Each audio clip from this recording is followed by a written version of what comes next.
Two Point Museum is in an advanced access, and if you're thinking of buying it, there are some issues you absolutely have to know about. This first impressions video should give you some information whether or not the game is for you. But first, subscribe and like, or my goblins will unscrew all of your light bulbs.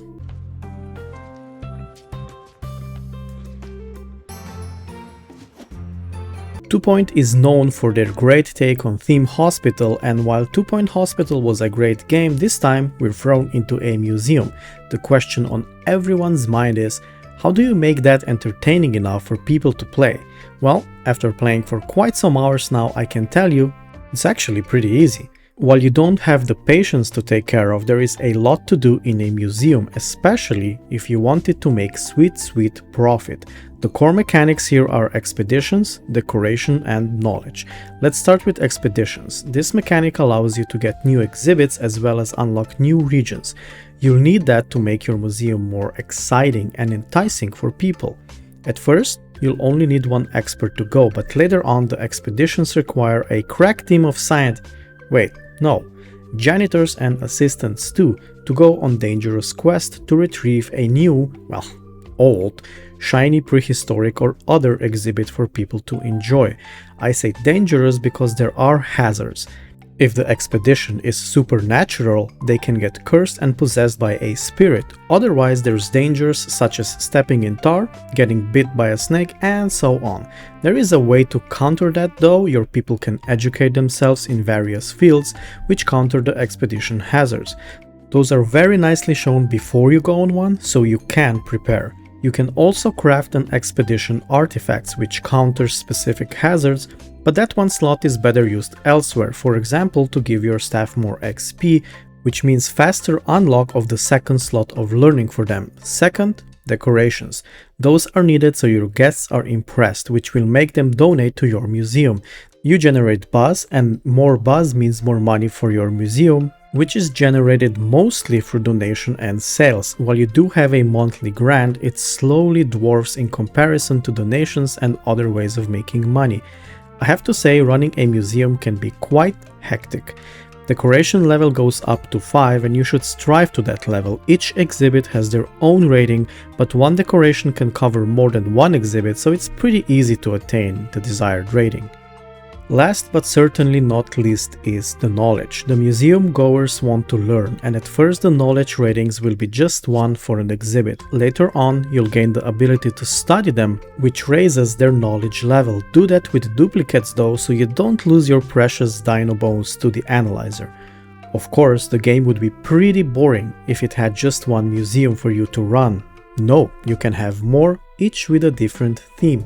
I haven't unlocked all of them yet, I think, but I got to play with the prehistoric and supernatural one, and they differ vastly. In the prehistoric one, there's exactly what you expect: fossils and dinosaur bones, sometimes even a well-preserved animal, but soon you'll want more.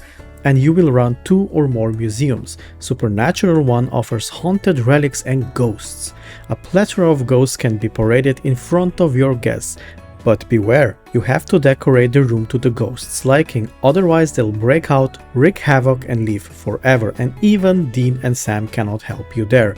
I have to say the haunted relics are really well detailed. A doll always fixed their gaze on my camera, and a haunted mannequin changed positions.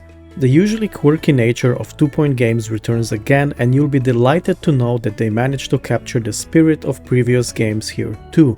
The announcer is back with her commentary, and we also get some radio segments which all offer some comedy we're used to with this kind of games. While the machines maybe aren't as outrageous as in Two Point Hospital, there's still enough to keep you entertained. After all, you're here for the profit, not just for the quirks. And yes, you'll have to plan and react in order to keep the museums profitable, but I'll say, until now the difficulty isn't on Two Point Hospital levels, and it's pretty reasonable. This all sounds great and it seems like there's no obstacles in buying the game, but there is one glaring issue.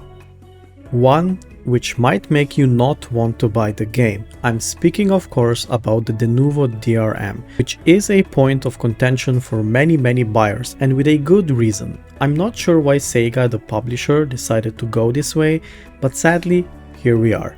I understand games are still being pirated in large quantities, but I don't think a DRM with the reputation such as the Nuvo will counter that. In fact, I think it might make people not want to buy it and just wait until, well, you know, people do their thing. So, first impressions gameplay-wise are great. The game plays as you would expect from 2 Point Studios. There's quirkiness, attention to detail, and a very good Tycoon-style game here. 2 Point Museum will keep you busy, and there's rarely a moment you feel like you have to speed up the game in order to do something.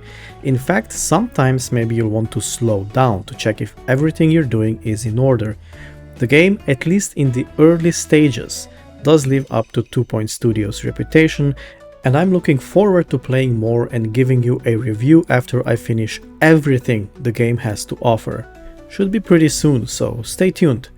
So, what's left now is for you to comment down below what you think about either the game or the Nuvo. Don't forget to subscribe so your light bulbs stay safe, and until next time, Goblin out. Bye!